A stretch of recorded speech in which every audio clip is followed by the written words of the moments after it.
Candidates ready for the fight. Voices loudly take the stand. Who will lead the promised land? The mist is flying, hearts ignite. Truth and lies will take the mic. The cry, candidates ready for the fight. Voices loudly take the stand. Who will lead the promised land? The mist is flying, hearts ignite. Truth and lies will take the mic. The clock is ticking, make your choice. Who you hear, the people's voice. It's in the ballot, it's in your hand. The future's calling, take a stand. One vote, one dream, one destiny. Who will wear the crown in 2025? We'll see. Words are weapons, wielded strong. Debates get heated, right or wrong. They paint the town with visions bold. Who will rise, who will fold? Shadows linger, truth will spin. The battle rages from within. One by one they state their case, but only one can win this race. Who will lead this, win this race? It's in the ballot, it's in your hand. The future's calling, take a stand. One vote, one dream, one destiny. Who will wear the... Good afternoon, everyone. And today, these are the candidates standing for the Horowhenua Constituency of the Horizons Regional Council. But for every election, there's one thing that will be standing in their way, and that is your vote.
Memorial.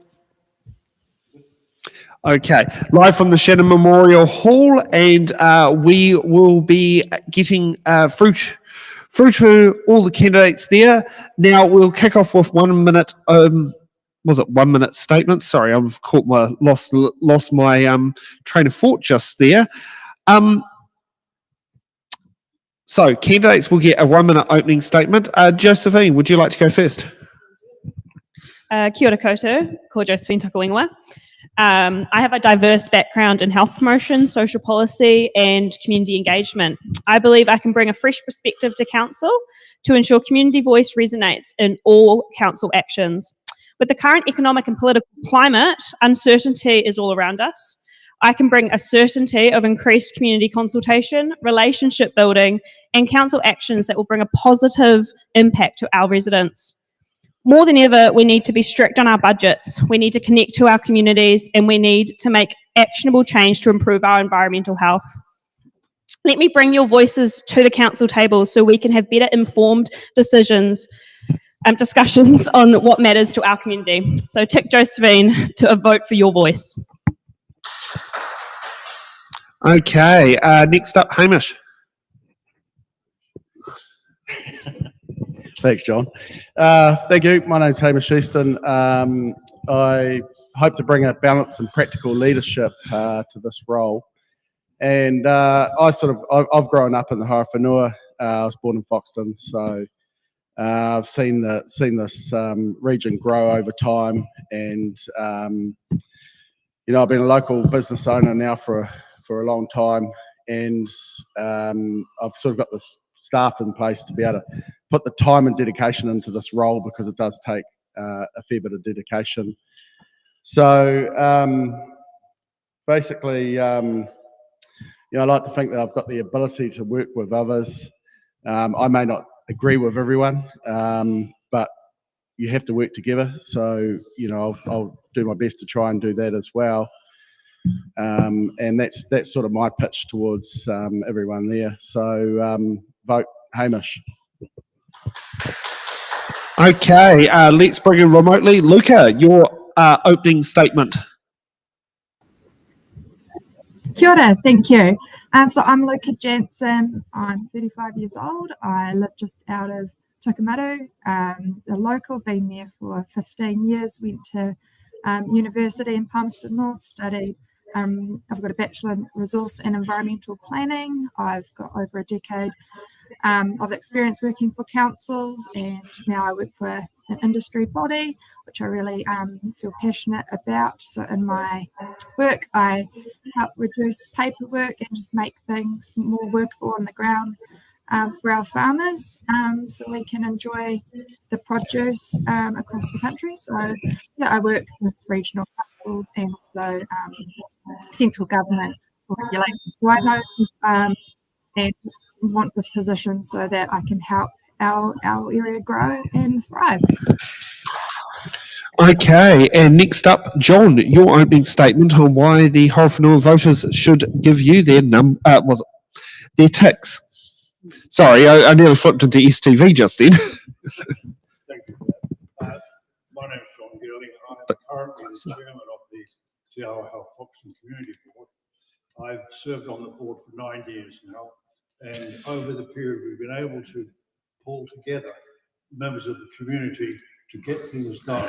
And one of the interesting things we've done recently is we've been able to get people from different councils, different organisations sitting around the same table, so we can actually discuss things and make them work. And we've worked very successfully. We've worked with Horizons and got drainage work done on time and on budget, which is important. We work with DOC and areas like that to get their responsibility going as far as areas like the internationally famous Ramsar sites concerned. And I believe that we should listen to people and pick out from those people the things that are going to be mutually beneficial for everybody in our community. We have a wide, exciting community, and we need to support. Okay, that's okay. Thank you for that, John. Okay, so let's get to the fun part here. This is the bit here. Nick, can you see to my camera a little bit more? Yeah, it just feels a bit off, but all good, all good. Okay, so let's get to the fun part here of the box questions, where we get each candidate gets to pick a box number, and they get to, and then I read out the question, and they will be able to sit there and give their answer to the question. Now, just for those at home who are also wondering, each candidate has 2 button cards. If you want to put in a button, you raise your button card, and when the original candidate finishes, then we'll let the second candidate chuck in with their additional answer to the question. And if a question becomes a bit too curvy and not want to answer it, you can also use your defer card. At the moment, no one has yet to have used their defer card on. Have we had someone use a defer card yet? We've only had one. Would like to keep it at 1 for the rest of the season, and so if you can help keep it on there, we'll sit there and love that. Luca, you get to choose the box number. What box number would you like?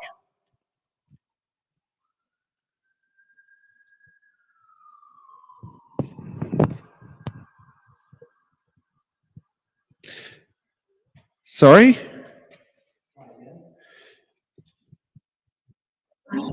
Sorry.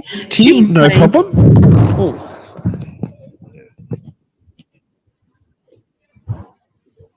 You really know how to mess up all the numbers there, Nick. I know. It's like, okay. I know the fun part about changing things at the last minute without telling anyone. Okay, we've got letter M. So M for Mike. Concerning the central government messaging about councils being a core reason for the cost of living crisis due to wasteful spending, do you think this is the case? Why or why not?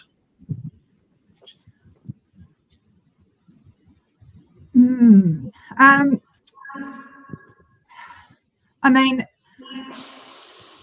rates are going up, and that's different to your taxes that you pay. I think it is a mix. It's not to blame just solely the councils.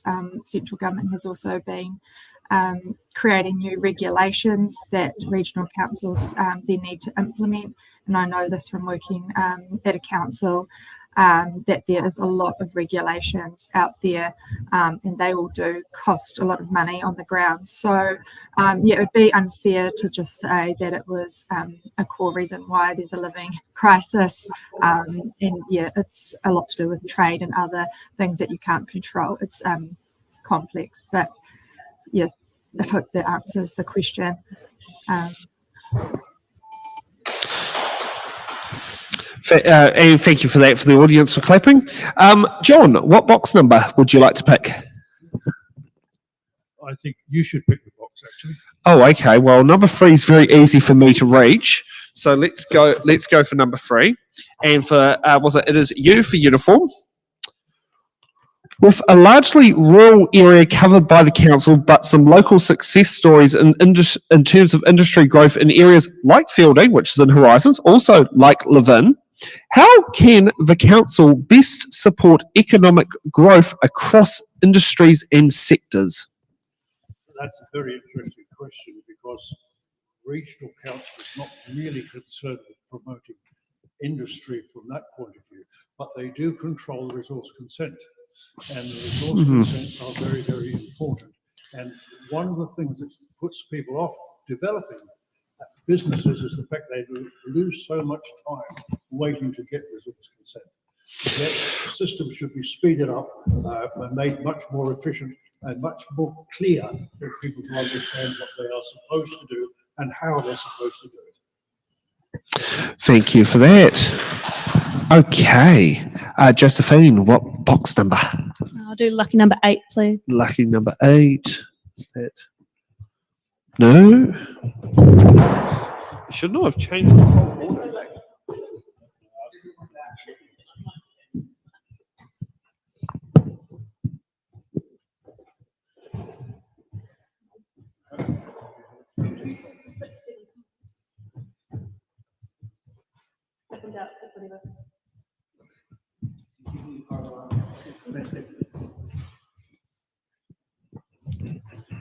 Yeah, where the hell did you put it in that? No, that's not 12. And you got 9 and you got number 11.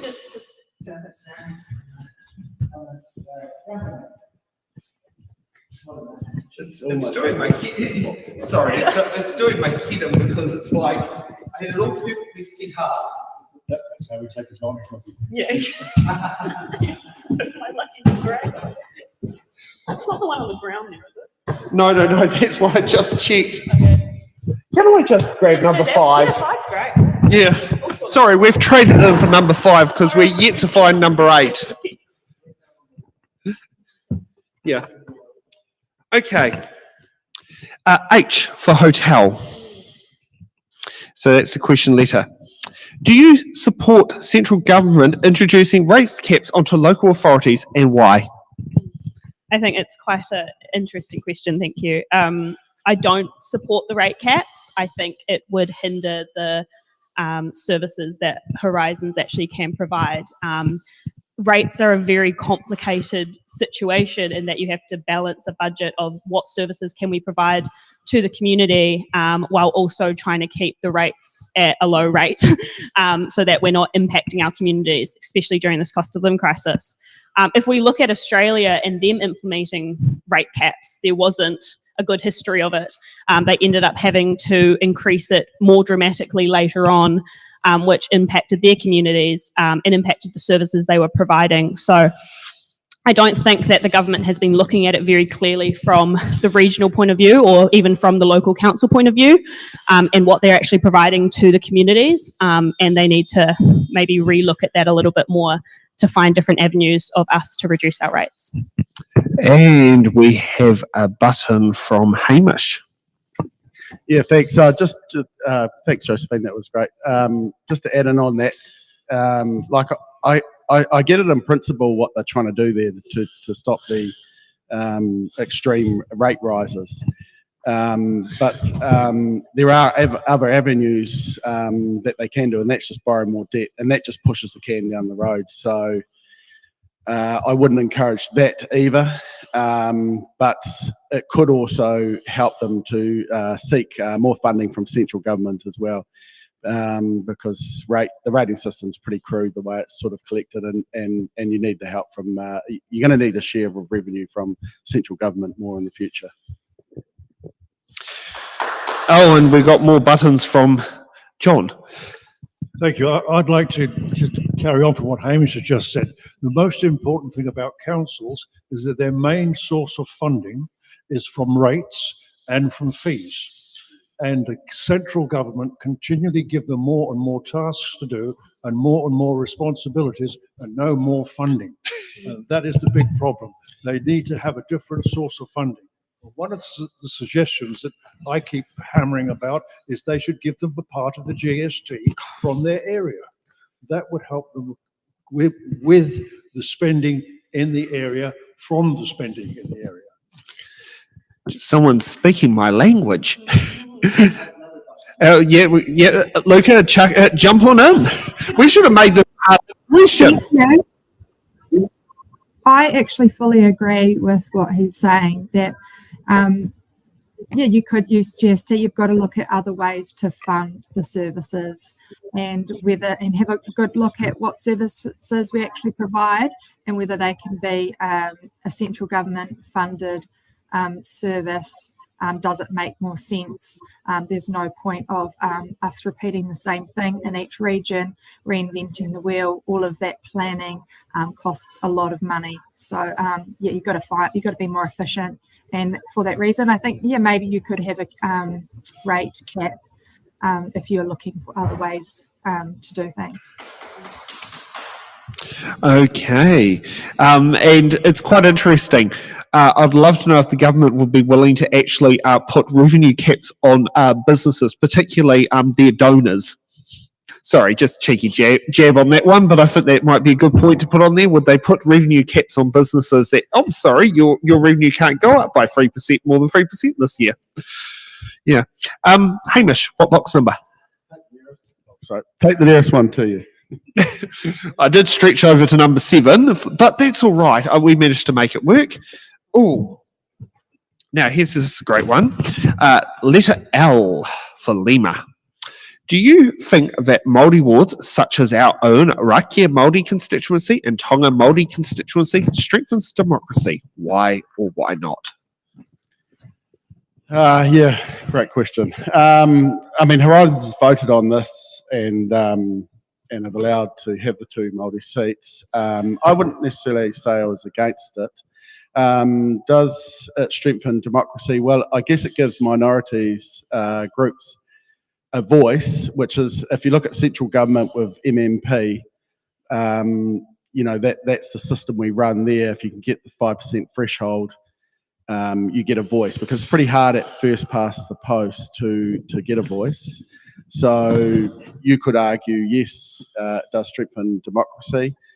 And I guess the only concern I probably have is, in general, the lack of candidates that have stood in those positions, although it's good to see in one of the seats there's about 4 standing. So, yes. And would like to also point out Elijah was the only candidate in Raki who actually participated on the show. So that was something that has happened on there. Okay, we've gone through 4 candidates, 4 questions. So let's get across to Luca. You get to choose the next box number. I'll go stick with the middle. 14, please.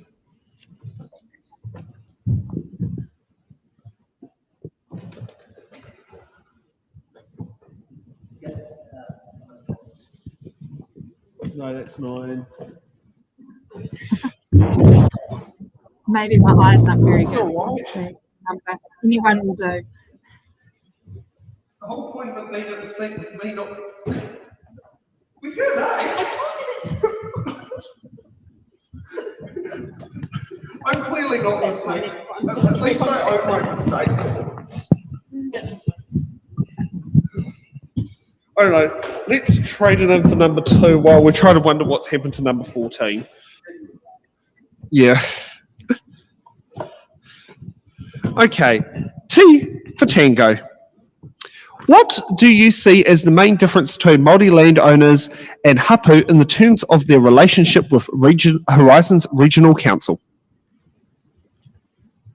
That's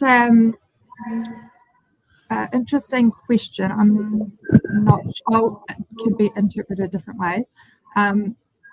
I guess I would interpret it in terms of the council's regulatory obligations, maybe under the Resource Management Act, and there is a difference between iwi and hapu and engagement. So generally, like under the RMA, you'll need to engage with iwi groups who then will be able to engage with the hapu within that. Ultimately, the iwi group at the top, and then there may be multiple hapu groups within that. Would you like to ask the question a different way? Is that what your question is? That's the way how it was presented to us, because these come from the public, and that was the way how it was presented with the modification of it being Horizons Regional Council. Okay. Yeah.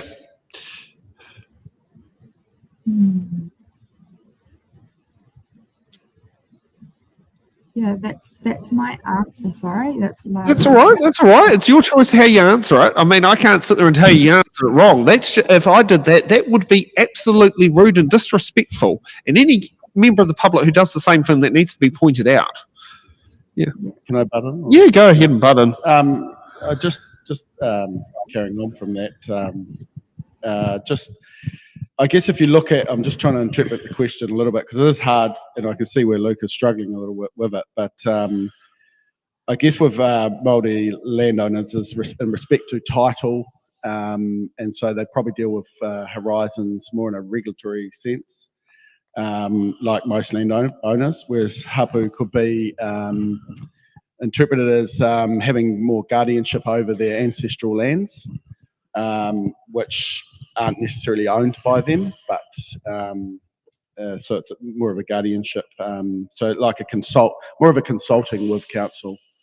I don't know if that helps it a little bit. Okay, Josephine, what box number? 8.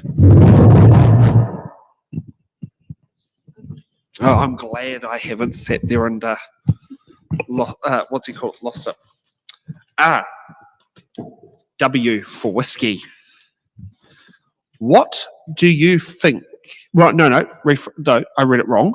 Why do you think you are why you're right for a role as a councillor? I think there's multiple reasons why I could be a right fit for this role. I bring a lot of respect to any table that I sit at.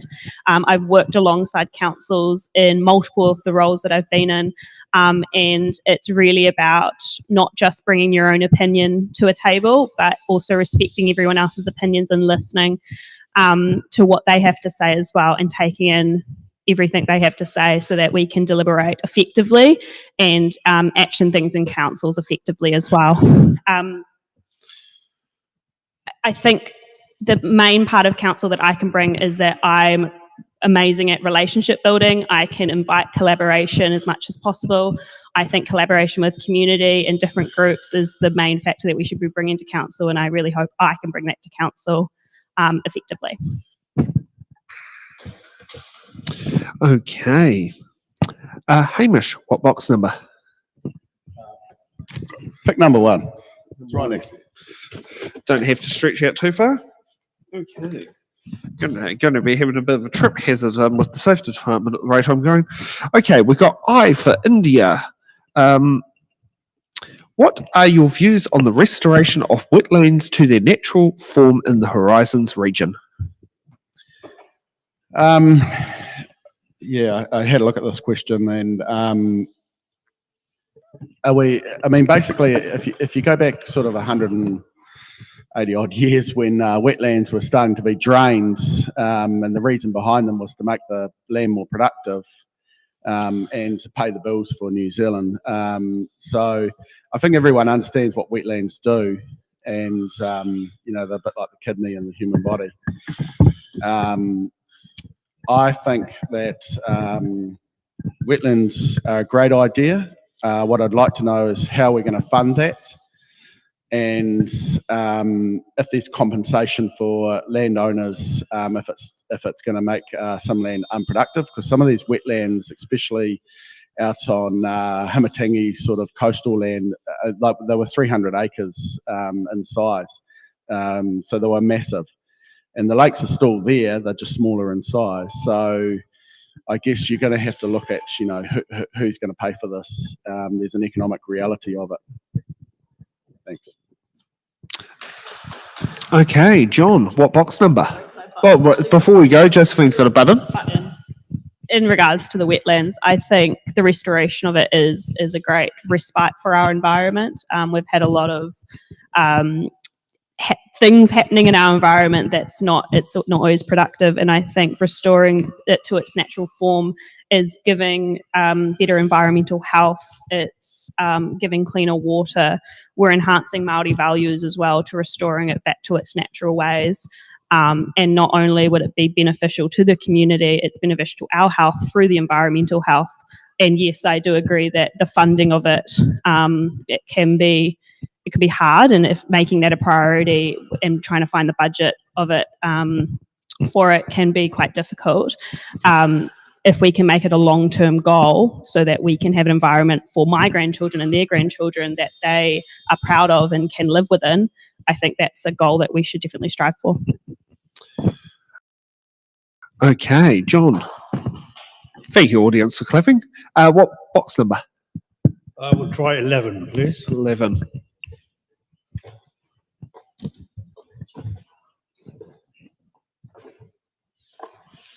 I've succeeded in that task. Congratulations.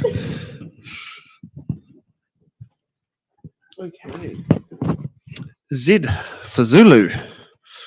Half of all registered planes in New Zealand have Z in their name. What's one big opportunity or challenge you see for the region? I like that question. One of the important things that affects me and my opinion about the Horowhenua generally is the fact that we do not take advantage of the tourist market. And we are on the route between the north and the south. We're just outside Wellington.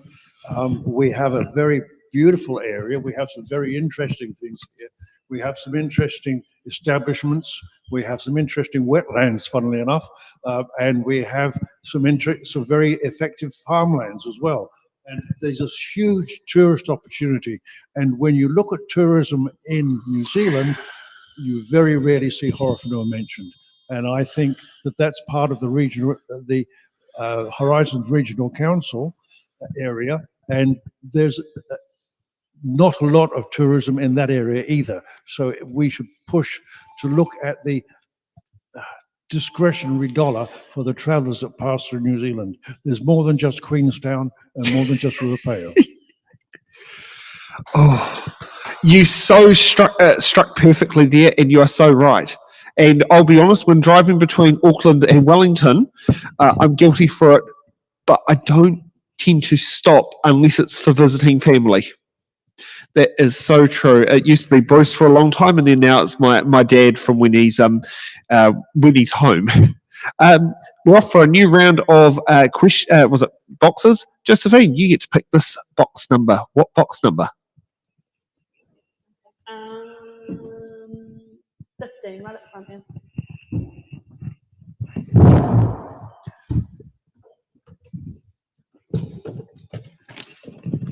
Okay. Letter Y for Yankee.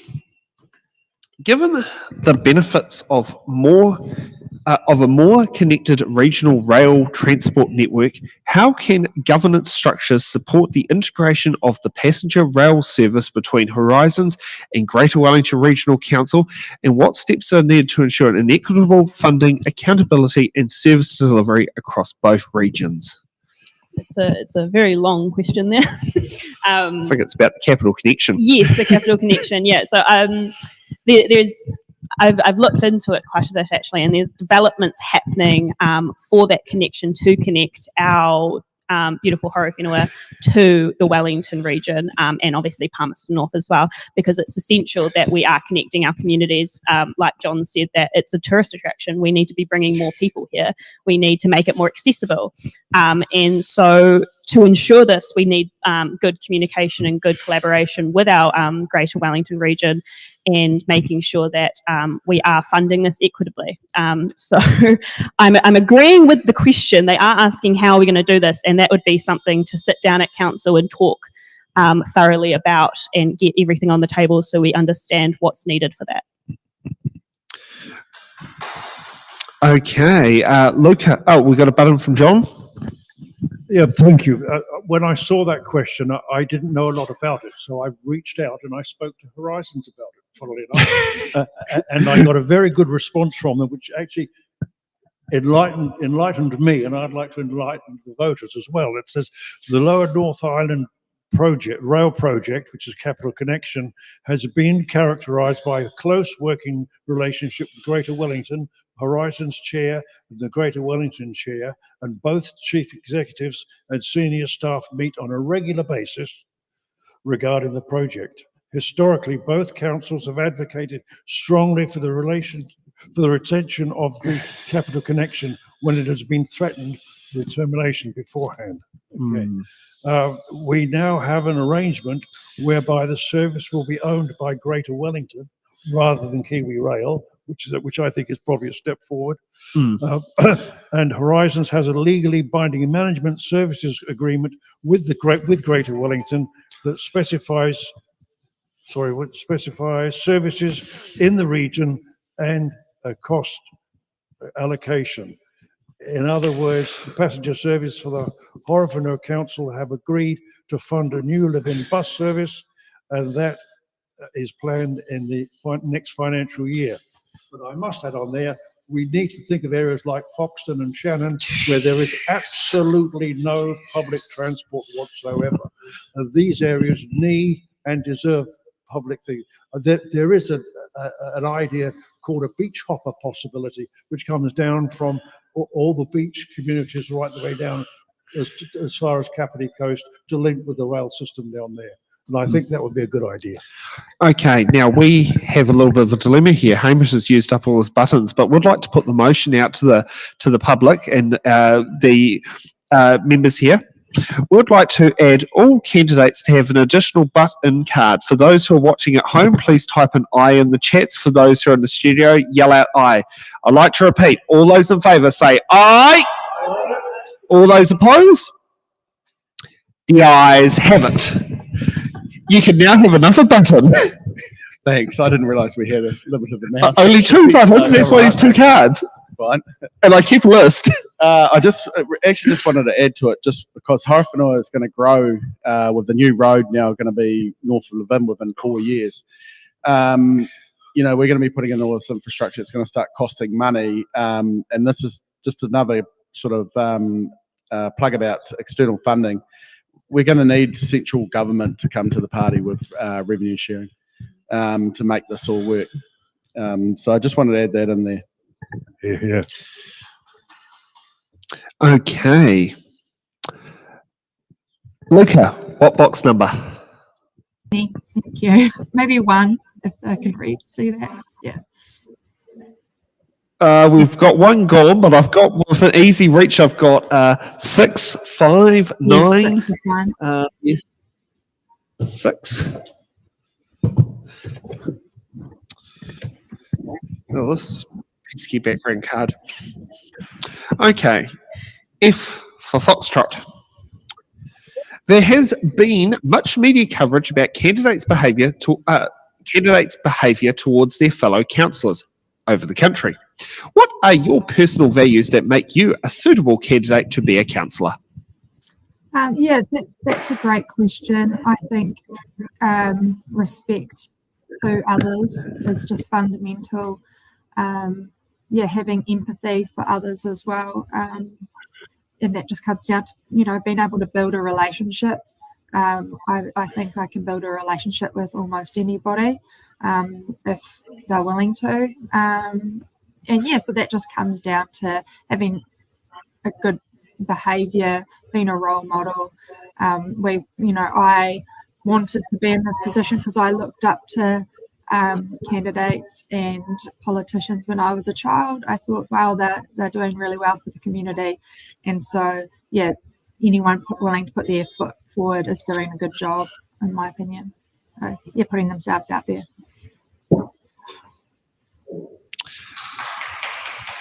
Thank you, audience. Hamish, what box number? I think I can see box 9 next to you, so we'll go with that. We'll go for box 9, or Iwa in Te Reo Māori. Okay. Letter S for Sierra.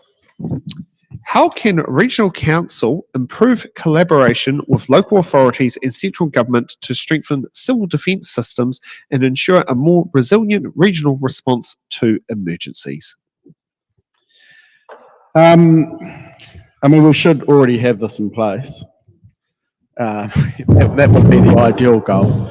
I've seen this a little bit. I was here in the out on farms in 2004 floods nearby here, where we all got evacuated out, and there wasn't actually a lot of systems probably back then, because you're going back 20 odd years, and it actually worked reasonably well. But they pretty much went door knocking to do that, and then after that there really wasn't a lot of coordination in behind it, once people were sort of out of harm's way to start with. So what I would say is that Horizons should have good staff with great systems in place, and they should have the right contacts to be able to handle these civil defence emergencies. And also there has been an inquiry in Cyclone Gabrielle, so there should be a lot more learnings out of that, because that obviously affected down this region, North Manawatu and over in the Taurua district. Just a little supplementary, was that what led to the sealing of the Wharekino Road after that flood? Because I'm not sure when it was sealed. Basically it breached down by the bridges on the old trestle bridge, which has now been replaced, and it broke near and there, and once it broke, it basically it cut the channel through and then backfilled right up. So, but it wasn't only just down here; it was breaking all over the show, right the way through to Palmy, and it was a complete disaster for the region. Took a lot of clean up and effort afterwards. I mean, you can't do much about those kind of weather events, because no matter what system you probably had, it may have broken them. Although I can't remember if there was an issue where it did break through down this end, but it definitely went over the banks further up. Yeah. Okay, John, what box number? I see 14 is right under your elbow. 14, there you go. Oh, we talked about this before. You've got A for Alpha. What political party are you linked to? Absolutely no political party at all. I am standing for local government and for regional government because I want to represent the people. And I want to listen to the people and try and get the best for them. That's the whole purpose of this form of election. If you're a member of a political party, you have to go by their criteria, their manifesto, and that is not where I come from. Okay, so we've finished that round of box of questions, and let's get to another. And John, you get to continue in the hot seat and choose another box number. Another box number, God. 27 is fine. I like your choices. Okay, we've got C for Charlie. Should rural communities have a say in the operations of council-owned rural water schemes? Of course. What a strange question. Rural communities have a say in the operation of council-owned rural water schemes. Councils are responsible for administering the schemes. The local communities are involved in using the water in the schemes. Of course, they need a say in it. They need to be able to discuss what's happening, understand all the shortfalls, all the challenges, and get things done for the best advantage. Perfect. Okay, Josephine, what box number? And I still go for something a bit of a jump. So we've chosen 19. And we're going to go for G for golf, which Donald Trump plays a lot of, but I don't think he'll be happy with the local golf courses within the Horizons region. Oh, this is another one that's going to be a bit of a stir. The government and the taxpayer union have been accusing councils of being irresponsible with large percentage rates increases. What is your view? It's very similar to the rate caps debacle, in that there's a lot of pressure on our regional councils and our local councils of how many services they actually needed to provide to our residents, to our communities. And I think it's often forgotten at a central government level.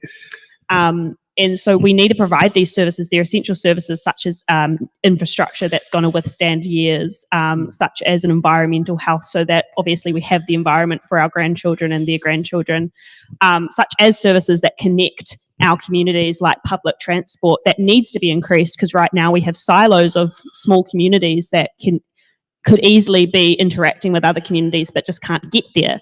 And so I think the issue of rate rises is that if you have an issue with it, maybe you should try help us instead of criticize them. Oh, that is a great one of, it's like, instead of helping you change the tyre, they're going to sit there and bark at you while you struggle to get the nuts off the tyre to change it on the side of the road. Is that the best way to describe it? We have a one from John. Okay, a passing comment there, looking at the big picture. We have a beautiful small country here with a very small population, right? We have 5 million people, just over 5 million people in the whole country, and we service a very large area. And the problem is that we want first-class systems everywhere, and they cost money. And so we have a challenge. And how we overcome that challenge is by bringing in more tourists and getting their money from outside and working that way. We just can't afford to do everything ourselves. We need other people's money. Okay, Luca, what box number? I'll go again for the one closest to you, 25, please. 25. Gee, I do like that, how you seem to know numbers better than me on that side of the counter.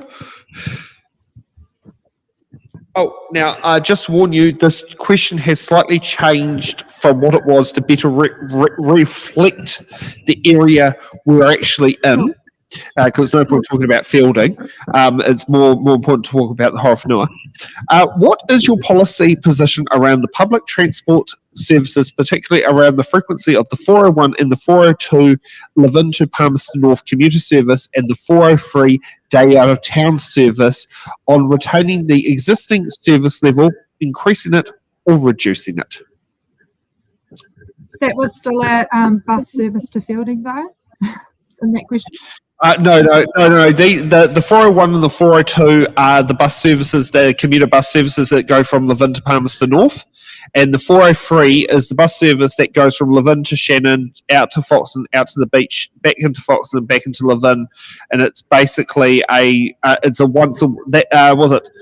the 403 is a once a week service, and the 402 is the State Highway 57 version of the 401, which the 401 goes through Foxton, the 402 goes through Shannon on its way to Palmerston North. Awesome. That was question D, though, wasn't it? D, yes. Thank you for clarifying. That's awesome. That's all right. Yeah, there's been a lot of strong community interest in improving the bus services and the timetable and the routes. And yeah, I think it's extremely positive for Horowhenua to have more bus services available. Yeah, I think it's really important for those services to be age friendly, and we need them also to future proof. Like Hamish mentioned, we're growing, and I think by having those services there, they will get used more.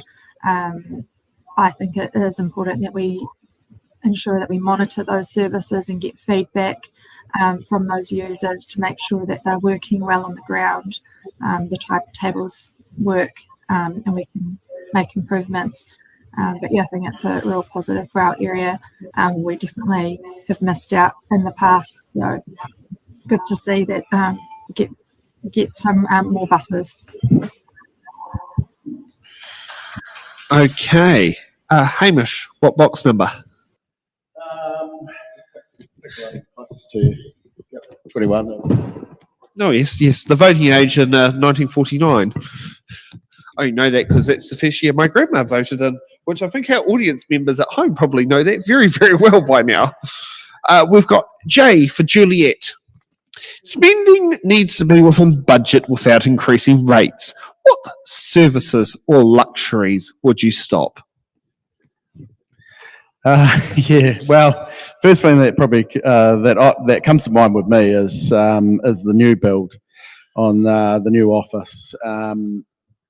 I don't quite understand how with a rate pool of 70 odd million a year, how you can sort of justify a $54 million build. I would have thought there was better options out there. Surely there's enough buildings around Manawatu to be able to lease to house the extra staff that they supposedly have. I just think it's going to add a lot to rate increases down the track. So that's what I think. Okay, and we're off for another round of questions. And Josephine, you get to go up first. What box number? Sorry, Go one moment, for- please. We have a button from Luca first. Okay, sorry, button from Luca. Thank you so much. I just want to reiterate what Hamish said. I think, people are really struggling to put food on the table in our area. There's rate increases, not just this year, but in the years to come too. And I think, at this time when things are tough, we just, a luxury building, a big building is hard. And I don't know about, I just don't think it's justified that council gets in the business of development when we need to focus on core services.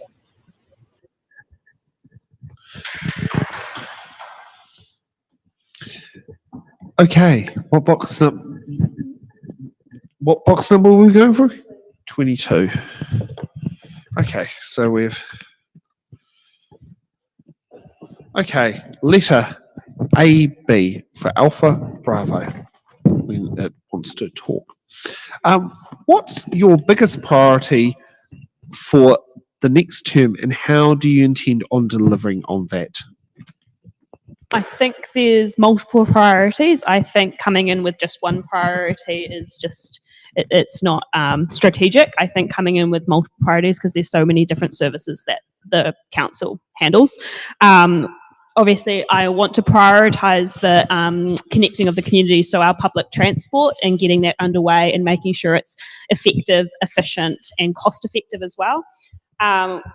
Taking on environmental stewardship seriously as well, and making sure that our environmental health is put first and forward in every aspect that we do. And then also, I just have a willingness to get stuck in and doing any of the hard jobs. So sitting around the table late at night, making sure that the discussions are thorough and we aren't just making decisions based on small bits of information, but the larger information and getting the whole picture of it.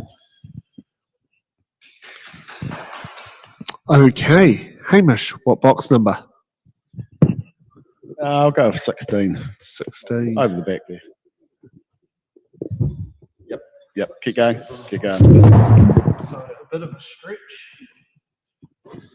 Sorry, I need a chair that has wheels on it. So maybe next time I put the venue, I ask for a swivelly chair. Okay. R for Romeo.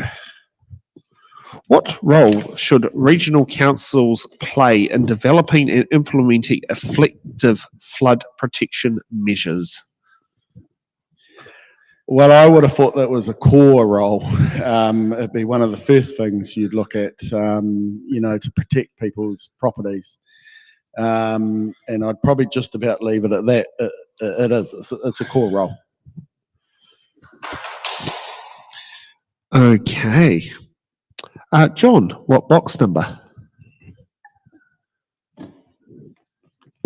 20. 20. No? That's it. No, one. Next one down. I was going to say, I really need that swivelly chair.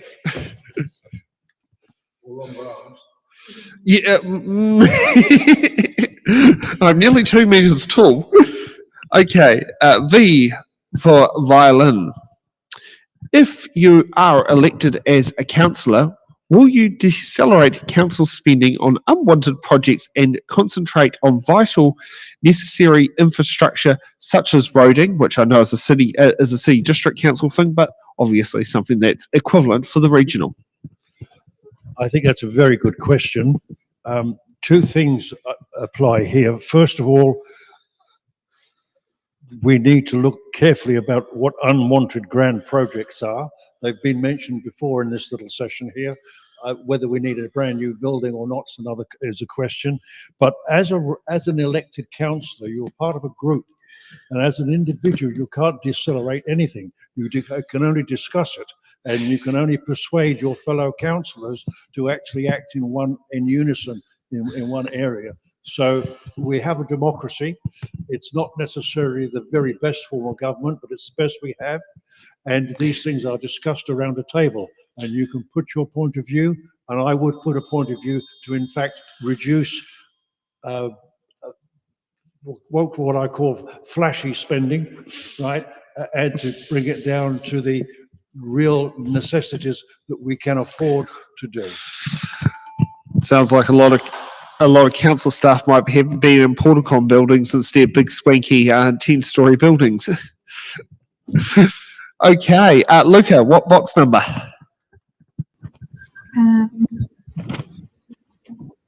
14, please. Oh, sorry, 12. 14. 12. Yes.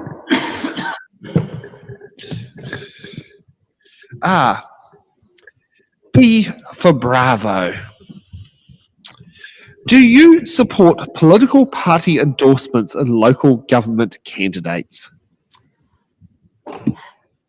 That's a good question.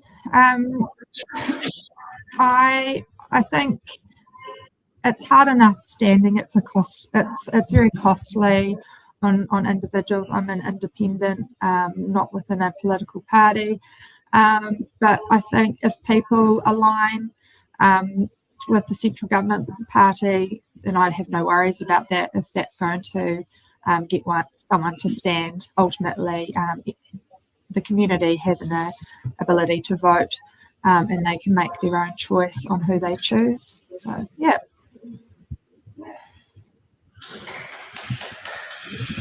Okay, off for another run. John, what box number? What numbers have we got left? Oh, there's a 26, there's a 4. 24 is fine. That's good. 24. K for Kilo. How do you plan to use deliberative democracy to ensure residents can directly contribute to the challenge of our urban-rural community faces? Good question. One of my favourite ones.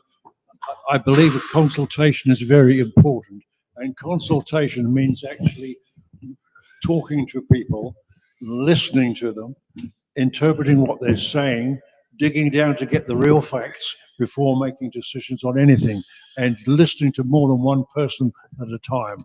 Now, you get bringing groups together. We've been very successful in doing that, getting groups from different areas and different interests together, sitting around the same table, discussing what they perceive, what their perception is, and how we can get the the best thing for the majority of our people. Okay, Josephine, what box number? So 13. Unlucky for some. P for Papa. What skills do you possess that will enable you to effectively collaborate with central government on regional planning projects such as the Otaki to North Levin Expressway? Well, I've effectively collaborated with multiple councils in multiple roles, and I've created policies and bylaws with them to better our community. So I think I have the communication skills and the relationship skills and the respect to listen and hear what other people have to say and their opinions on things. So I think I possess the effective collaboration to work within central government and any other local councils to help us work together as a country to build a better country. Okay, Hamish, what box number? Number 4. Okay, N for November. What will you do to stop poor council expenditure, allocate resources to critical infrastructure, and rein in huge increases? I mean, basically, you've got to go back to what's been budgeted for and go through each line and have a look and see what is, and just actually have a look. What's the core responsibilities of council? What are the actual needs that actually need to be done, not the wants? And then try and work from there, basically. And like an inverted pyramid, you can start pretty broad and then narrow it down to the tip, basically, until you sort of got what really does actually need to happen. Yeah, so that's what I would do. Yeah. Okay, Luca, what box number? The one closest to you. Yes. So 26.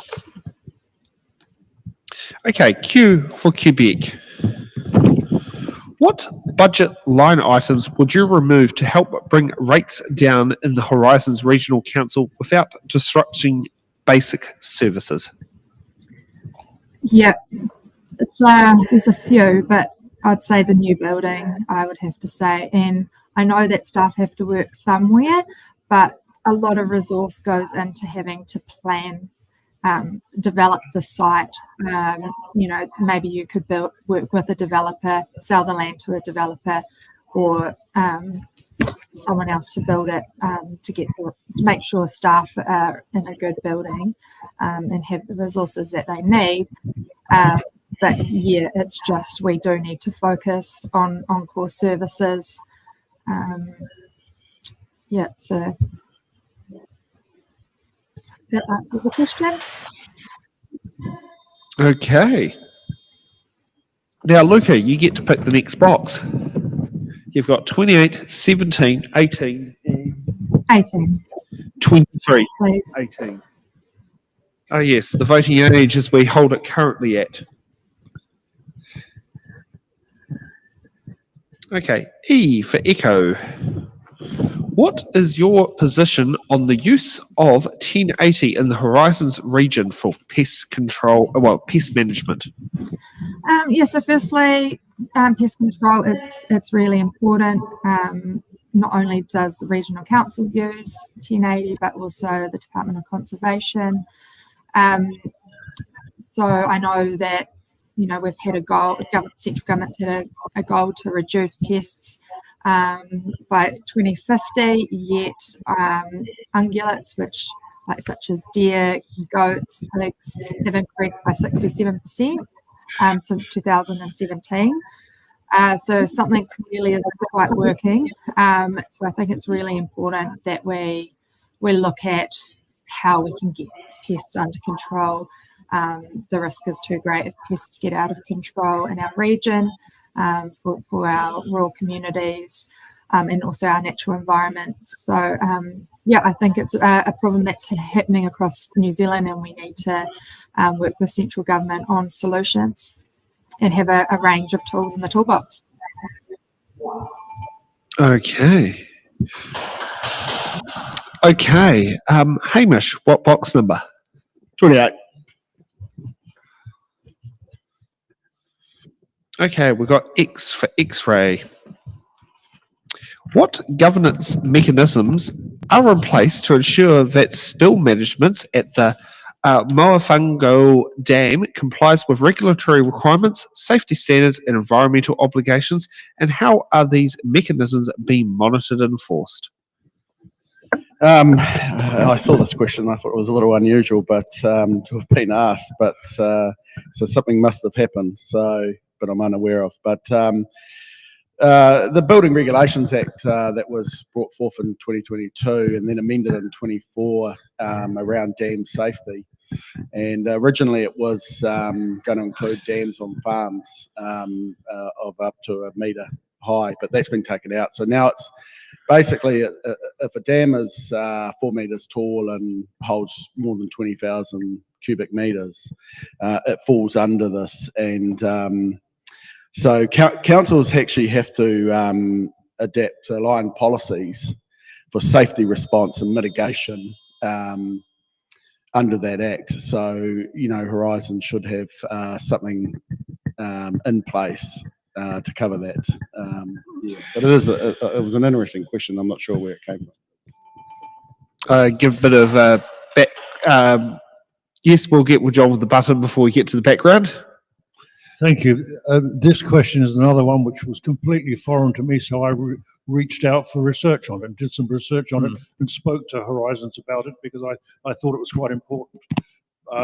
Because Horizons does cover a very large area, and the response I got basically that the chief executive was actually involved in the resource consent because he was earlier the Horizons Resource Consent Officer in the early 2000s, and related to the Genesis Energy the consenting process for the Tongariro Power Scheme. There is a comprehensive compliance monitoring program built into the situation in the resource consent decisions. Given many of the conditions, can't quite read it, related to the dam consents, they deal with residual flows and water diversion requirements such that the monitoring is subjugated through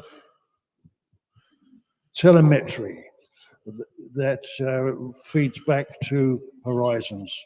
It's very well looked at. There's a possibility of resource consent. The Tongariro Power Scheme will have new resource consents in the next 5 to 10 years. And so the Horizons strategy and policy agenda is publicly available, and we'll have to comply with that. Okay, and for some background context of what happened there was, it was 2 Vinegar Hills go where I was up there. The dam was spilt and released, and there was no way to contact the Vinegar Hill camping ground that was along the river. And the only reason how we found out the dam was spilt was because the local cop in Hunterville sat there and heard it on the scanner, jumped in his car, not in uniform, drove to the camp and sat there and notified the people there was get out the river, the dam's been spilled, and be prepared for a flood warning overnight. And it was an unplanned spill as well, because it does state as you go into the Vinegar Hill one there, it does give you the dates of the spills, but this was not a usual planned spill, and it's not in the normal times of when they would have done spill, because it was, I think it was around New Year's when it happened, which is not, they normally do them near the 15th of the month. Yeah. Okay, Josephine, what box number? 23.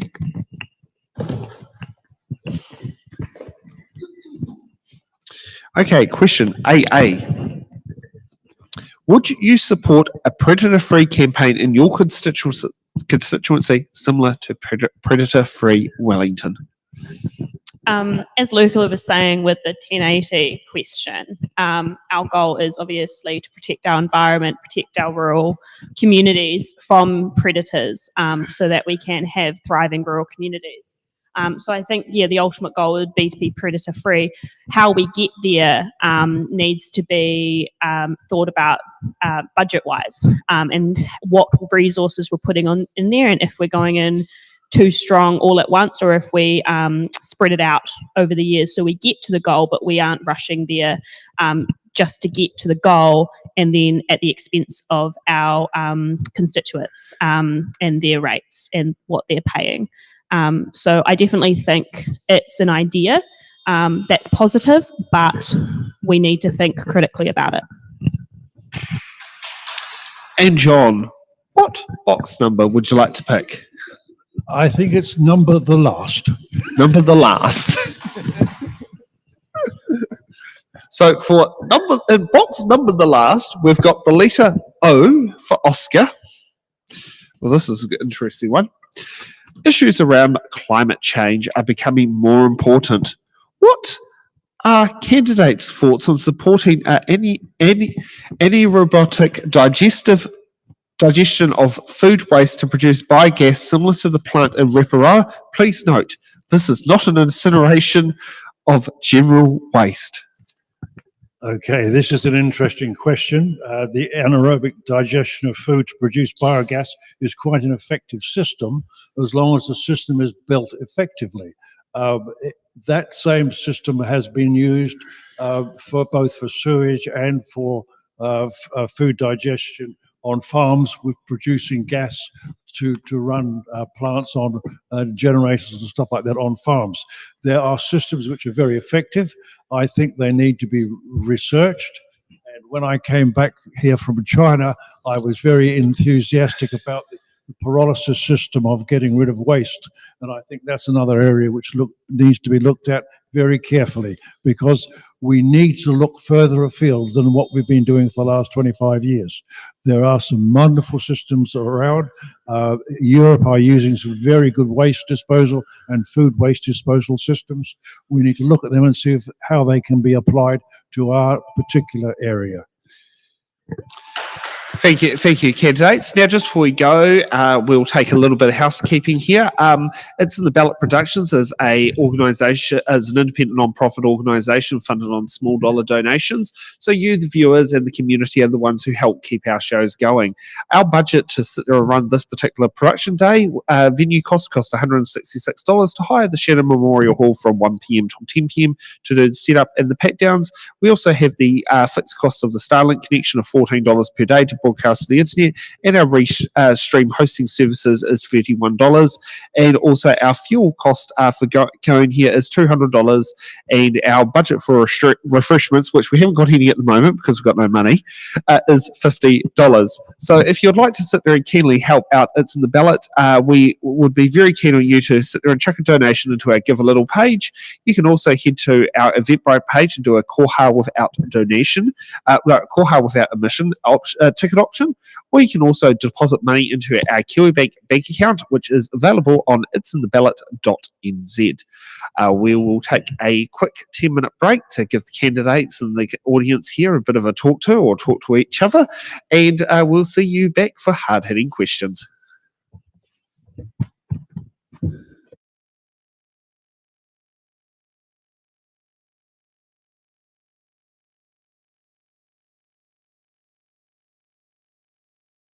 I'm back again, thank you. And what we want to do here is we want for the candidates to introduce themselves. So do we have a preferred, who should we start off with? I'll tell you what, let's start with, have we got the Prime Minister there anywhere?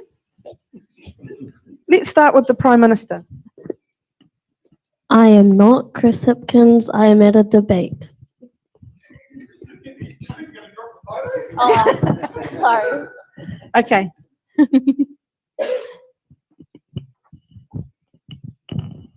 This is Michael Hill. He's not here.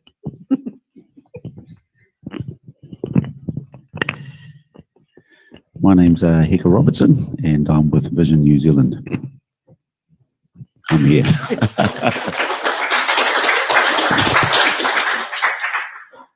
Hi, I'm Tony Pitteroy and I'm with New Zealand Party. Kia ora, I'm Chris Norton and I'm with the Greens. I'm not Emma Chatterton, but Emma has in fact submitted 2 videos which we will see later on in the show. Thank you very much. There you are. There is our list of candidates.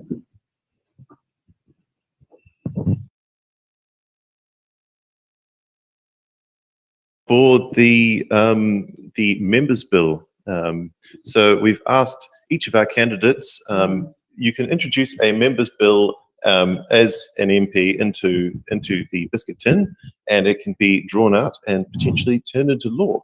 So we've asked them, we're giving them 2 minutes to explain, if they're elected, what would be the first members' bill that they would introduce into Parliament. So we'll go with Bernard first. All right. By its very nature, a members' bill is therefore is not necessarily party policy, and my members' bill is not party policy. So I'll just make that point first. What I would do is cause alcohol regulation or alcohol to be regulated in the same way that we have recommended that marijuana be regulated. That is, no branding, no advertising, available through government outlets, with limited supply at each purchase. There is a narrative that marijuana is the entry drug to all sorts of dreadful drugs. Not so. Alcohol is the entry drug and does considerably more damage than marijuana does. So I believe should be regulated in the same way. That's my view, not party policy. Short and to the point. And Hilma. As I talked on the abortion issues, people know my view. What would be my preferred private members' bill if I was elected? But that's not party policy. That private members' bills have to be okayed by, of course, by the party. I have one remit going forward that is not addressed last convention, and that is a remit to solve the housing crisis. In the Netherlands, we had a Premier A scheme for low socioeconomic people, low-income people to buy their own home. It was in the 1970s when a very left-wing MP, Prime Minister, De Nauw, brought that in. It was extremely successful. It solved the housing crisis. Then they stopped it because there were enough homes, and people, then now they want a very right-wing government, wants to start this again. And that actually, to me, means that this is a very, very good policy. Premier A scheme to have a house. It is a scheme that has to be quite difficult, but you're actually buying a house with a Premier. You cannot resell it for 7 or 8 years. There is a little bit of a stick behind the door that you pay your payments, and after 6 or 7 years, you can buy in the free market and in the free sector, free sector, and a new Premier A couple can buy that house of yours, and it really solved the housing crisis. If we can really put whole Parliament put their weight behind it, we actually can solve the housing crisis, and we can bring to young people the hope to own their own home again back to New Zealand.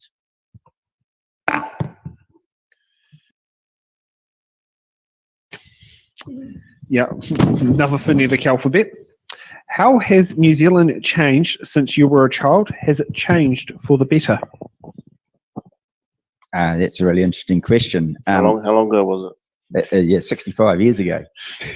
So when I was a child, I actually drove the steam trains on the railway land when the railway was in the middle of Palmerston, and I drove on those steam trains through the middle of Palmerston, and we went out laying gravel because I was with my dad. I was 5 years old with my dad laying gravel on the railway lines through Masterton.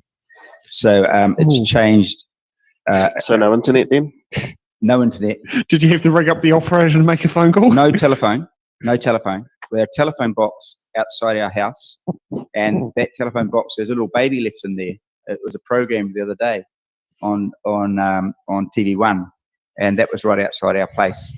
And that was before I was born. So my mother had 5 daughters, didn't have any sons, so she was thinking of adopting that. But then I came along, so it saved the day, didn't it? Even when I was at university, my first university, I had to do my stats. I had to borrow a calculator because the calculators were like $500 off the office. Yeah, and I'll keep going. Yeah. Okay, I had to borrow that off there. I had to use a slide rule to do my calculations, and it took me 3 weeks to do my stats. My second degree, in 1994, when I did my stats, it took me 20 minutes to do the same stats, and I just couldn't believe how much that worked. Now it would take 3 or 4 minutes, bang, it'd be done. It's just incredible how things have moved and how fast things have gone. Yeah, so it's quite amazing. The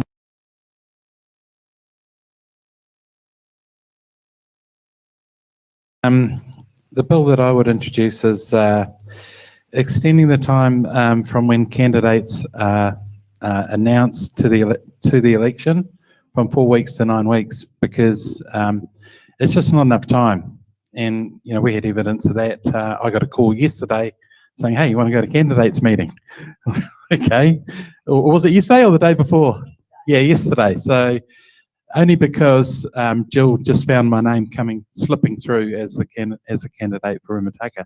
So in local body elections, there's a 9-week time frame, and that gives time for everyone to get prepared and to start moving through the campaign. I'm still trying to get my car sign written, and there's only 3 weeks to the election. Things like that. So it's a simple bill, but it really is just it's a leftover from first past the post, where the small parties just haven't been taken into account as to giving them enough time to run up to the election. And thank you.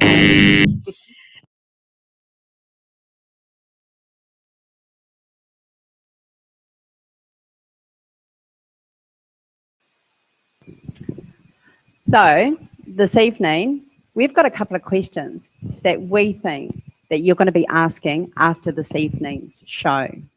The first question: will you be able to afford to spend $300 a week on childcare to get the maximum childcare rebate in a cost of living crisis? Question number 2: is it time for the EQC to expand its scope to include climate change disaster cover? And question number 3: if no cause rental terminations are reinstated in 2026, will Hart South residents have to worry about being evicted for allowing a campaigning politician to use the bathroom in their house if their landlord finds out and does not like that politician? Okay, so questions to think about, people. Yeah, it felt like an educated one. All right, give her, it's 18. Okay, so question A, B, better known as Alpha and Bravo. What are you / your party going to do for the climate crisis? What haven't we done? The Green Party has put the climate change on the agenda in Parliament for 30 years, and I'm thinking back to the work that Jeanette Fitzsimons did as one of the first co-leaders of the Green Party. It's important that we address the climate crisis. People in Auckland intimately know this because of the floods from the Auckland anniversary weekend, also with what happened up north and also over the hill there in Hastings as well. But we need to do more. We need to make sure that we continue to bring down our emissions. We must mitigate our emissions, but also to support towns and cities to adapt for climate change, to have that climate resilience, and for us to support local councils to do that. And I also think about this in the wider context of where we are in the Pacific. We often say that we are a family of Pacific Islanders. We are doing all of this stuff. We need to think about it as a region as well, and supporting our Pacific Island communities who are on the front lines of climate change.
candidates ready for the fight. Voices loud, they take the stand. Who will lead the promised land? The mist is flying, hearts ignite. Truth and lies will take the mic. The clock is ticking, make your choice. Who you hear, the people's voice. It's in the ballot, it's in your hand. The future's calling, take a stand. One vote, one dream, one destiny. Who will wear the crown in 2025? We'll see. Words are weapons, wielded strong. Debates get heated, right or wrong. They paint the town with visions bold. Who will rise, who will fold? Shadows ring, your truth will spin. The battle rages from within. One by one they sleep in. Back to It's in the Ballot, and now it's time for hard-hitting questions. Computer.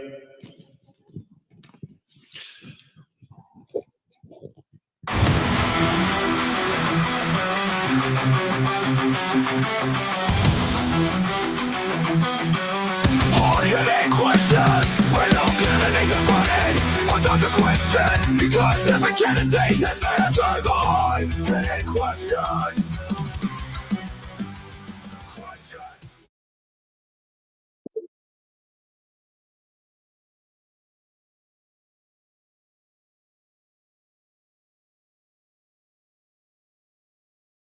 Topic issues. So, hard-hitting question number one. Do you think the Regional Council is doing enough in environmental management of the City and District Council's wastewater treatments and disposal facilities? Josephine, you get to go up first. Oh, okay. Right. Well, it's an interesting question because obviously regional council, it's dictated by regulation. The amount of management they do, it's dictated by regulation, and it's dictated by how the other councils are meeting the standards of those regulations. And often the compliance of that, it costs more to prosecute if the standards aren't met, and that's coming out of our ratepayers' bank accounts, pretty much, and to prosecute any of this. So it's really about evaluating what is worth prosecuting and what's worth just working with the councils to do better within the standards. So I think it's a constant movement and change of how can we better work with the councils to meet the standards, so that our regulations are met, and and then not cost our ratepayers extra money.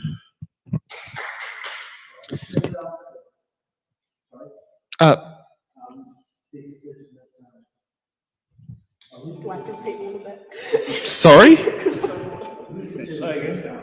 Oh, Lucas says no sound. Have you got the mute key turned on?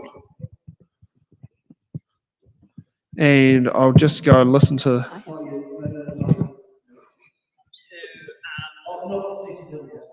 Okay. That's all right. John. Yes. Okay. Do I think regional council is doing enough in terms of environmental management of city and district councils' wastewater treatment and disposal facilities? What a wonderful question that is. How can regional council manage actions of district councils? They're regulated, they're controlled, but what I do think we don't do, I don't think we look deeply enough into modern methods of wastewater and wastewater treatment, because there are systems which are a little bit more than having wastewater ponds and sewage ponds and all this sort of thing. And we need to be able to improve upon that.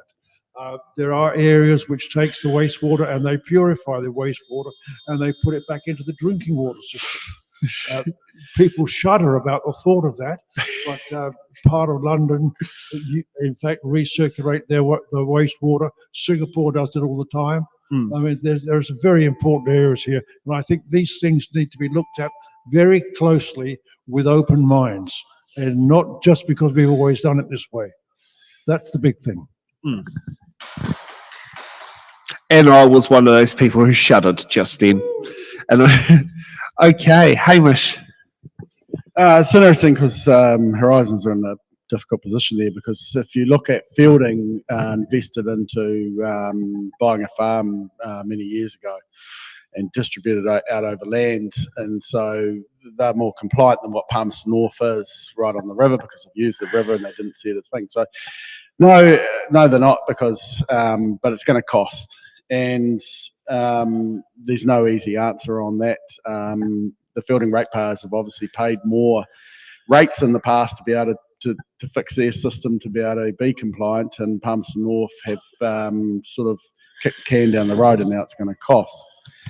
So I would also point out that as a farmer, you know, it's a little bit of a double standard that my wastewater, I'm criminally liable on breaching my resource, and yet district councils don't seem to be. Okay, Luca, we've got Luca in there. Nick?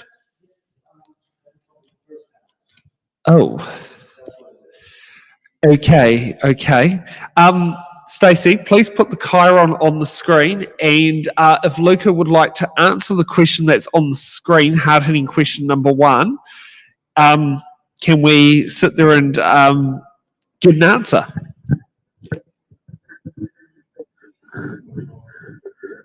Sorry?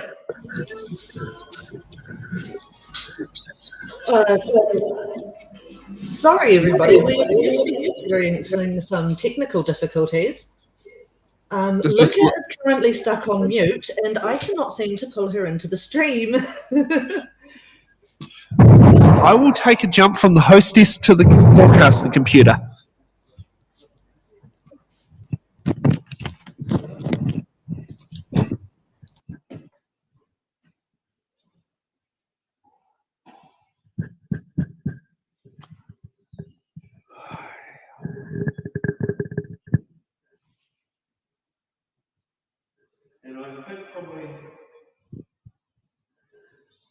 And I think probably what it is that the settings on the phone have not allowed, have to click allow the device to work.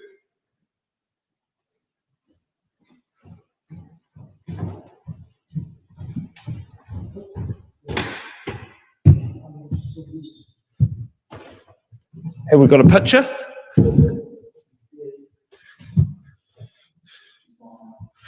Okay, so might be doing refresher. Well, if Luca does come back, we will get Luca to jump in for continue with the hard-hitting questions. So let's get on to hard-hitting question number 2. Are you comfortable with the way the council manages its debt position? And get a new random order sheet. John, you get to go first. Thank you very much. I don't know whether comfortable is the right word to use, but we do have a debt position, and the most important thing is the way you look at the debt and the benefit from the debt and how it's serviced. The thing that worries me about regional council is the fact that they have a fairly large investment in the Wellington Harbour Board, and I'm wondering whether that in fact yields more money than the normal debt costs, because if it does, that's not bad business. But if it doesn't, then that's very poor business, because if they've got capital tied up there, they shouldn't have debt. And so debt needs to be reduced where possible. I thought I saw, now I'm not sure if it has happened yet, but I did see on the Greater Wellington Regional Council long-term plan was about buying the 15% share in Centreport, which is the Harbour Board, that Horizons owned. I'm not sure if that's happened yet or not, but I do know that was GW's express interest in buying it because Horizons expressed interest in selling it. Well, I honestly can't tell you that.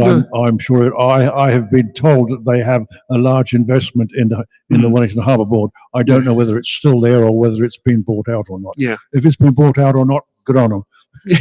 Yeah. Well, it does feel a bit far away from home for those up here. Okay. Now, on my list it has Luca, which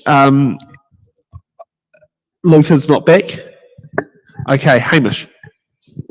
No, I'm not comfortable at all with the debt situation. You're really kicking the can down the road. And if you look back at previous long-term plans, the debt was actually to be repaid back by now. And in fact, it's increased in a short space of time. And in 22-23, it was 42.5 million, and currently it's reached up to sort of 68 million, and forecast in 28-29 to get to 87 million. So who's to say that the 87's not even right in the future, and that they push it to over 100? But all of this has got to be paid for one day, and we need to somehow start to live within our means. Okay. Can we try and connect Luca in for the hard-hitting questions?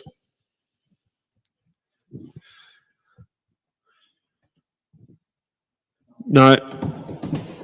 It's still showing up as not having an audio source. She has just messaged our private chat. It's saying it's only allowing her to join without the use of her microphone and camera. So we're not sure what's going on there. It's probably a setting on the phone that's doing it, because Jordan Waynesborough had that problem a while back as well, and the way the phone will be. Luca, I will ring you from my cell phone, and we'll connect you in for the hard hitting questions after we're finished with Josephine's answer.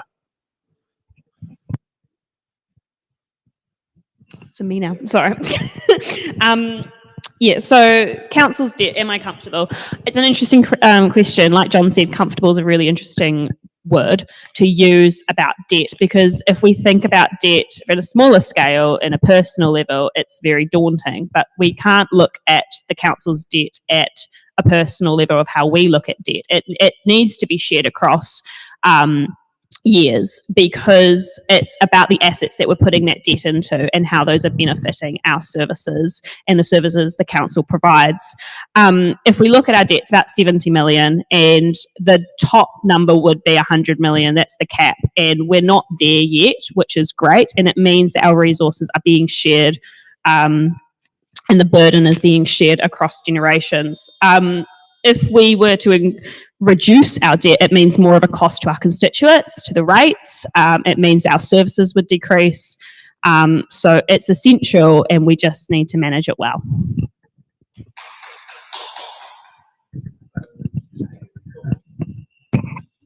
Okay, I'm going to try it again.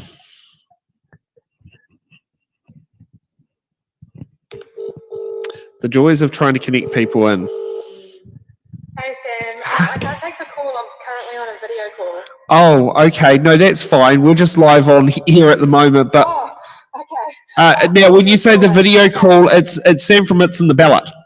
Oh, thank you. Okay, I thought you were someone else. Yeah. Okay. So I was like, you're on another meeting. Wait a minute, we're with you. All good. Frantically trying to join on the other one. Okay, cool. Thank you for calling. So this is how we jury rig things when things go wrong. So let's get your hard-hitting question number one. Now, do you remember hard-hitting question number one? Hear anything? Sorry. Do you remember your hard-hitting question number one? No. Okay, so we'll repeat that question here. Do you think the regional council is doing enough in the terms of environmental management of city and district councils' waste water treatment and disposal facilities? A very good question, and I would have to be honest, I don't believe they are doing enough at all. And yeah, I've worked for Horizons Regional Council with resource consents. Yeah, there was a big stack of unconsented wastewater treatment plants. I mean, there's, for a lot of many reasons, rate affordability in those areas, reasoning why they are needing a renewal or not compliant with their conditions. But yeah, I think it's a problem that's been swept under the rug, and I think I would like to lift up that rug and have a deeper look. Okay. Thank you, audience, for that. Okay, let's. We've just had the other candidates with their hard-hitting question number two, and so we'll get with yours. Are you comfortable with the way the council manages its debt position?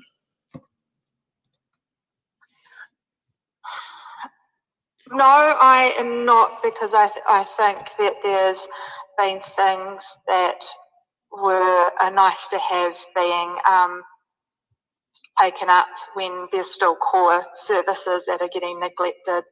And yeah, I mean, they are selling shares and whatnot to try to pay for debt, but I worry that in the future we won't actually have any assets to sell. And so the increases of rates that we're seeing at the moment could be continue into the future and affecting future generations, especially when you don't have the infrastructure at the moment either that is sound. So there is major issues. Okay. And while we've still got you on the phone here, let's get hard-hitting question number 3 out of the way. So we figure out what, well, you know, if we can try and get you in for the, we'll figure out a way to make this work. What is your position on retaining the, now I need to, oh good, I love it, Stacey, because I haven't sat there and put the cards right. But yes, what is your position on retaining the Horowhenua District Council's Horowhenua Māori Ward for Horowhenua District Council and the Tonga Māori Constituency for the Horizons Regional Council, and why do you hold that position? I've got a bit of background noise. I'm very, very sorry about that. So my position on that is, I think if it's going to improve democracy and give minority groups a stronger voice, that is fantastic. Yeah, I guess it's a little bit worrying that we haven't had too many people standing in those positions, but ultimately it gives people an opportunity to participate in decision making. Okay, you're happy to stay on the phone while we continue the show forward and get ready for closing statements. Okay, no problem. We'll keep the phone call alive. Okay. Next up, we will kick off with Josephine. With the last question. Yeah, with last hard-hitting, yes. I believe that, yeah, we should definitely keep the Māori wards. It not only is it it's making strong inclusive representation, it makes for better decision making. Te Ao Māori views encompass environmental stewardship, which aligns with what the regional council is about. So why wouldn't we want that at our table? It enhances our work, it brings more perspectives, it brings relationship building, it brings in the iwi perspective of our environment. There is no disadvantage to having the Māori wards there. There is a disadvantage if we don't have them there. We have a duty to uphold te tiriti. We have a duty to uphold iwi representation on our councils. And why are we picking out this one ward? That's a question back. Okay, Hamish. I talked a little bit about this earlier on one of the earlier questions, and I'll just add to it. I won't rehash over what I previously said, but if you look at Horizons community outcomes, one of their aims is to have a respectful and mana enhancing relationship with iwi and hapu.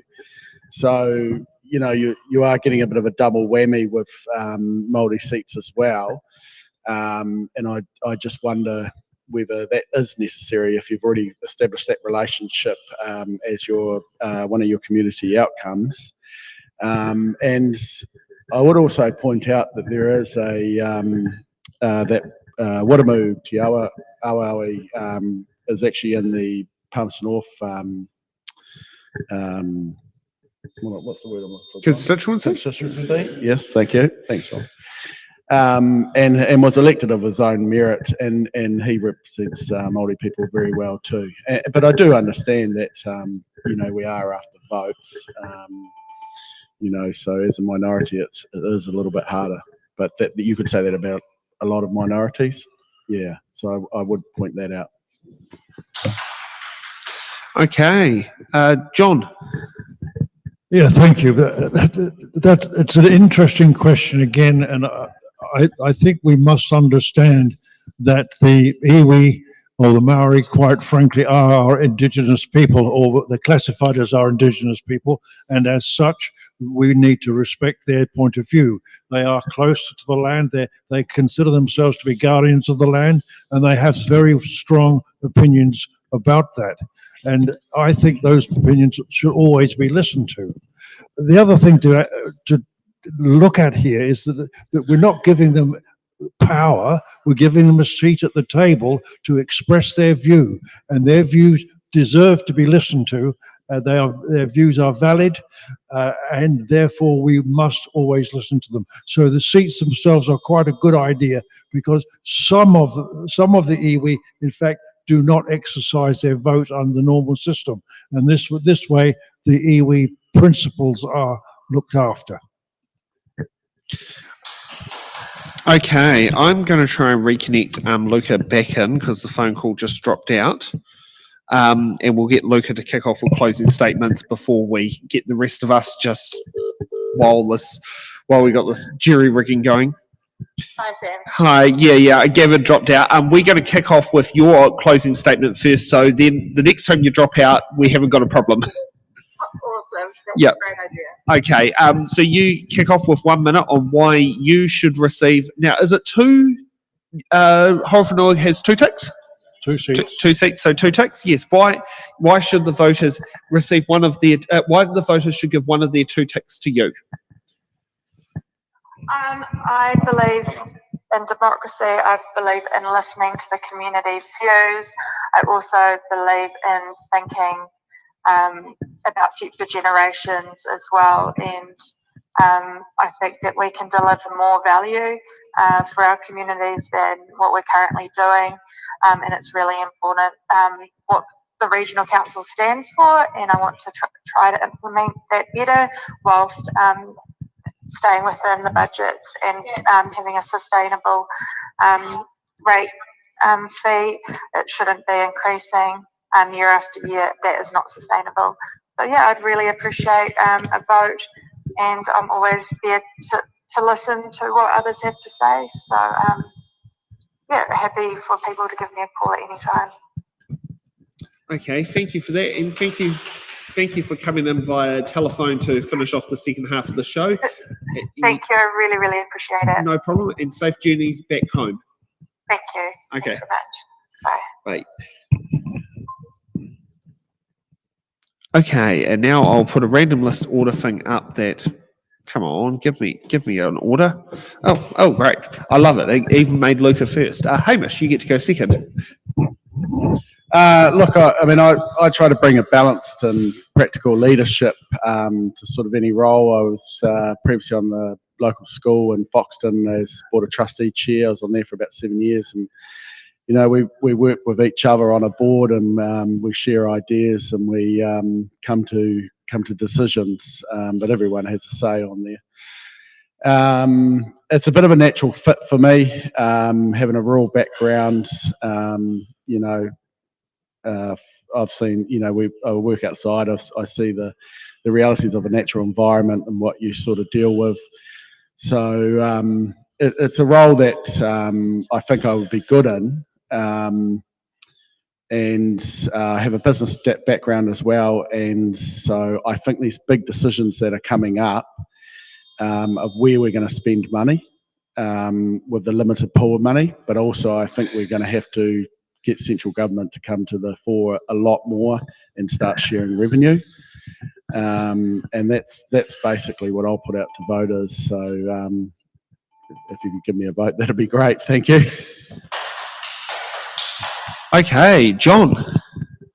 Thank you. I am standing for Horizon Regional Council because I've served 9 years on the Te Awahau Foxton Community Board, the final 3 years as chair, and I understand the governance factor, and I understand some of the challenges that face our area, and I'm very supportive for the people in our area. I've also spent 15 years in China as a foreign expert in both agriculture and education, and understand the bigger picture as well. And I think that's very important, that you can't just look at the minutiae, you have to look at the big picture and how it's going to work. the combination of governance experience and wild experience. I've been a dairy farmer. I farmed ostriches as well. So I've had a very wide experience in the agricultural aspect. I've dealt with people. I've been an industrial psychologist. So I care about our people. I care about our area, and I want to put forward the opportunity for our people to contribute towards the governance. Thank you. Josephine. Thank you. I have a background working with council effectively. I have a background of engaging with the community. I work within a whole bunch of different communities, our rural communities, our elder communities, our rangatahe, and even our central communities. And I want their voice to resonate through our council chambers. I want their voice at the table so that we know what we can do to make our community impact the best impact it can be. I'm here to improve our public transport. I'm here to tighten the budget so that our ratepayers aren't having to tighten their budgets. I'm here to make sure our infrastructure is resilient and that it can last generations. And I'm here for our environmental health and our climate change action so that we have a future for our environment, for my grandchildren and their grandchildren. As I keep saying, I want the community voice to resonate, and I want to be the vehicle for your voice. So a tick for Josephine is a vote for your voice. Thank you. And just before we disappear, because I'm a small business owner here, I own a coffee cart. It's called Bean Here, and it is nothing in relation to that business in Livermore that some people used to mistake me with and do credit card inquiries of why their transactions happened at my business when it was their business, because when you typed in Bean Here, what came at the top of Google. So if you were to come to Bean Here at Newtown Market on Saturday and order a coffee because you had to go to Wellington Hospital or some reason to make yourself there, what type of coffee would you order? Hamish? Flat white. John? Exactly the same, flat white. Josephine? Unfortunately, I'm lactose intolerant, so it would be an oat flat white. Ooh, so you've got the lactose one. I've got the component that's only in cow's milk, but not in buffalo or goats. I know. Yes. Yeah. Expensive, but lucky. Yes, you can are. have cheese. I can't have cheese. Well, there is something great. If you buy vegan cheese and vegan butter at the moment from the wholesaler, it's cheaper than the real deal. That's at the good to know. Yeah. We can exchange some details at the end of it. Okay. Well, thank you for the audience for joining us. We'll be back here at 7:30 for the Maranui General Ward of the Horowhenua District Council, which I believe will have a bit of an incitement that's going to be there. So we look forward to seeing you then at 7 p.m. Have a good evening.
Thank you.